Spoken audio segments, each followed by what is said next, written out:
Hello everyone, welcome to अनुज जैस academy. तो friends, एक नई प्रैक्टिस सेट के साथ जिसमें इंपॉर्टेंट क्वेश्चन है और आपके आने वाला एग्जाम, आपकी जितनी भी प्रतियोगिता परीक्षाएं हैं सभी में आपकी हेल्प करेगा।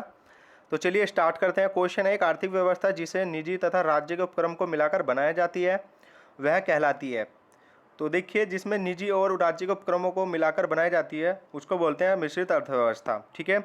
और मिश्रित अर्थव्यवस्था की एक और तरीके से आप परिभाषा बना सकते हैं, जैसे सार्वजनिक क्षेत्र तथा निजी क्षेत्रों की भागीदारी जिसमें समान होती है वह भी क्या कहलाती है, मिश्रित अर्थव्यवस्था होती है। या फिर सार्वजनिक क्षेत्र तथा निजी क्षेत्रों का सहअस्तित्व बराबर होना, समान होना ही क्या कहलाता है, मिश्रित अर्थव्यवस्था कहलाता है। यानी ऑप्शन डी सही आंसर होगा।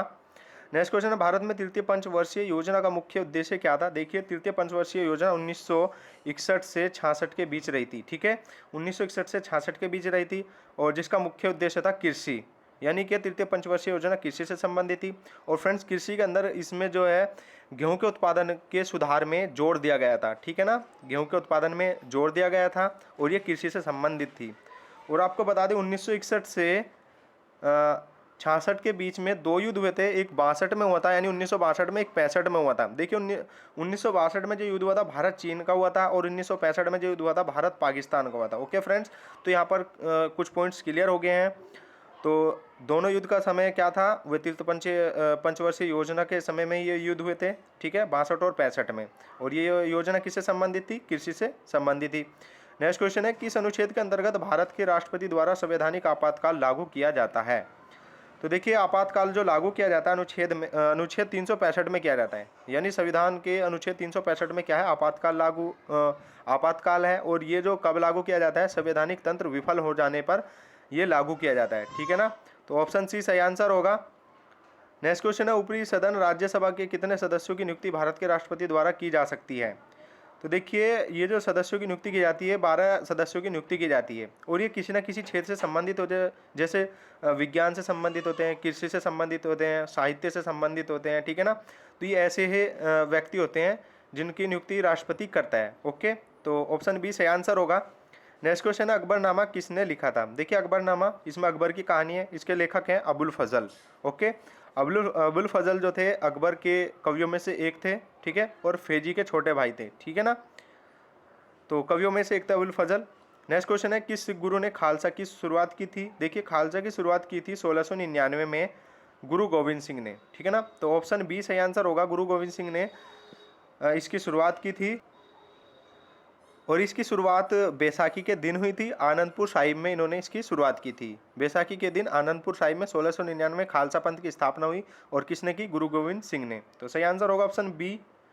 नेक्स्ट क्वेश्चन है, भूमध्य रेखा पर दो देशांतरों के बीच की दूरी लगभग क्या कहलाती है। तो देखिए फ्रेंड्स, दो देशांतरों के बीच की दूरी क्या कहलाती नहीं, कितने किलोमीटर है, तो 111 किलोमीटर है। भूमध्य रेखा पर दो देशांतरों के बीच की दूरी कितनी है, 111 किलोमीटर है। और आपको बता दो, भूमध्य रेखा का अक्षांश कितना होता है, शून्य होता है। ठीक है ना। नेक्स्ट क्वेश्चन है, निम्नलिखित में से कौन सी पवनें गर्म धूल से लदी होती है तथा सारा मरुस्थल से भूमध्य सागरीय क्षेत्र की ओर बहती है। तो फ्रेंड्स, वे जो गर्म धूल होती है वो होती है सिरोको। कौन सी होती है, सिरोको होती है। और आपको बता दूं, सिरोको जो पवन है यानी हवा है, ये सारा मरुस्थल से भूमध्य सागर की ओर चलने वाली गर्म हवा होती है। और ये जो सिरोको चलती है इटली में चलती है। कहाँ पर चलती है, इटली में चलती है। और इसको जो बोलते हैं इटली के रक्त की वर्षा भी कहते हैं। किसकी, इटली में रक्त की वर्षा भी किसको बोलते हैं, सिरोको को बोलते हैं। तो ऑप्शन ए सही आंसर होगा। नेक्स्ट क्वेश्चन है, निम्नलिखित में से कौन सी मानव शरीर की सबसे बड़ी कोशिकाएं हैं। तो देखिए फ्रेंड्स, कोशिकाएं जो होती है वे तंत्रिका कोशिकाएं होती हैं। यानी ऑप्शन सी सही आंसर होगी। हमारा शरीर में जो है तंत्रिका कोशिकाएं हैं, सबसे बड़ी ये कोशिकाएं होती हैं। और जो इसका काम होता है मस्तिष्क के पास सूचना का आदान प्रदान करना होता है। ठीक है ना, जैसे आपके पैर में कांटा लग जाता है तो सीधा एकदम मस्तिष्क से आपको पता लगता है। तो किसके कारण लगता है, वो तंत्रिका तंत्र के कारण ही आपको पता लगता है। तो जो भी हमारे शरीर के साथ सूचनाएं होती है, कुछ भी कार्य होता है, वह तंत्रिका तंत्र के द्वारा मस्तिष्क तक उसका आदान प्रदान होता है। ठीक है ना, तो तंत्रिका तंत्र कोशिकाएं सबसे बड़ी कोशिकाएं होती हैं। ऑप्शन सी से आंसर होगा। नेक्स्ट क्वेश्चन है, निम्नलिखित में से कौन मानव त्वचा के रंग प्रदान करने के लिए उत्तरदायी होता है। देखिए, मानव त्वचा का रंग जो निर्भर होता है वो मेलानिन ग्रंथि पर होता है। ओके, तो मेलानिन ग्रंथि ये एक प्राकृतिक रंग द्रव्य है और यदि यह मेलानिन ग्रंथि कम हो जाती है तो इसमें पता क्या होता है, आंखों का रंग हरा या नीला हो जाता है, बालों का रंग सुनहरा हो जाता है और त्वचा का रंग सफ़ेद हो जाता है। ठीक है ना। तो ये मेलानिन ग्रंथि में कमी होने के कारण इस प्रकार की से हो जाता है। ठीक है ना। तो त्वचा का रंग किस पर निर्भर होता है, मेलानिन ग्रंथि पर होता है। तो ऑप्शन डी सही आंसर होगा। नेक्स्ट क्वेश्चन है, निम्नलिखित में से कौन सी बीमारी असंक्रामक प्रवृत्ति की है, यानी वह जो है संक्रमण से नहीं होती है, असंक्रमण है। तो देखिए फ्रेंड्स, ऐसी है आपकी कर्क रोग। कर्क रोग एक असंक्रमण रोग है, ये संक्रमण से नहीं फैलता है क्योंकि कर्क रोग क्या होता है, कैंसर होता है। ठीक है ना। और बाकी क्या है, चेचक, हैजा, क्षय रोग क्या है, ये संक्रमक रोग है। ठीक है ना। तो कर्क रोग क्या है, असंक्रमक रोग है। ठीक है ना। तो ऑप्शन डी सही आंसर होगा। नेक्स्ट क्वेश्चन है, विद्युत मोटर ऊर्जा को यांत्रिक ऊर्जा में बदलता है। इंपॉर्टेंट क्वेश्चन है। तो फ्रेंड्स, विद्युत ऊर्जा को यांत्रिक ऊर्जा में बदलता है, ऑप्शन डी सही आंसर होगा। विद्युत मोटर क्या करता है, विद्युत ऊर्जा को यांत्रिक ऊर्जा में परिवर्तित करता है भैया, बदलता है। तो ऑप्शन डी सही आंसर होगा। नेक्स्ट क्वेश्चन है, प्रकाशीय तंतु निम्नलिखित में से प्रकाश के किस सिद्धांत पर कार्य करता है। तो फ्रेंड्स, ये करता है आपका पूर्ण आंतरिक परिवर्तन पर। किस पर करता है, पूर्ण आंतरिक परिवर्तन पर कार्य करता है। ऑप्शन डी सही आंसर होगा। नेक्स्ट क्वेश्चन है, MS वर्ड डॉक्यूमेंट्स में दूसरे लाइन में जाने के लिए किसका प्रयोग किया होता है। तो देखिए फ्रेंड्स, ये होता है MS वर्ड क्या होता है, एक सॉफ्टवेयर होता है जो वर्ड प्रोसेसिंग कार्य के लिए विंडो ऑपरेटिंग सिस्टम में उपलब्ध होता है। तो फ्रेंड्स, इस क्वेश्चन का सही आंसर जो होता है एस्केप में होता है। ठीक है ना, किस में होता है, ऑप्शन बी सही आंसर होगा। नेक्स्ट क्वेश्चन है, पोटेशियम नाइट्रेट का उपयोग व्यावसायिक रूप से किस उद्योग में किया जाता है। तो फ्रेंड्स, ये किया जाता है पटाखों के निर्माण में। क्या में किया जाता है, पटाखों के निर्माण में किसका प्रयोग किया जाता है, पोटेशियम नाइट्रेट का प्रयोग किया जाता है। तो ऑप्शन सी सही आंसर होगा। नेक्स्ट क्वेश्चन है, निम्नलिखित में से कौन सा एक अपरूप एलोट्रोप का उदाहरण नहीं है। तो फ्रेंड्स, इस क्वेश्चन का सही आंसर होगा ऑप्शन डी स्टील। ये एक एलोट्रोप का उदाहरण नहीं है, बाकी एलोट्रोप के उदाहरण है हीरा, ग्रेफाइट, ओजोन। नेक्स्ट क्वेश्चन है, निम्नलिखित में से कौन से तीन पर्यावरण के अनुकूल माने जाते हैं। तो फ्रेंड्स, ये माने जाते हैं आपके कम करना, पूर्ण प्रयोग करना, पुनः चक्रित करना, यानी ऑप्शन ए इस क्वेश्चन का सही आंसर हो जाएगा।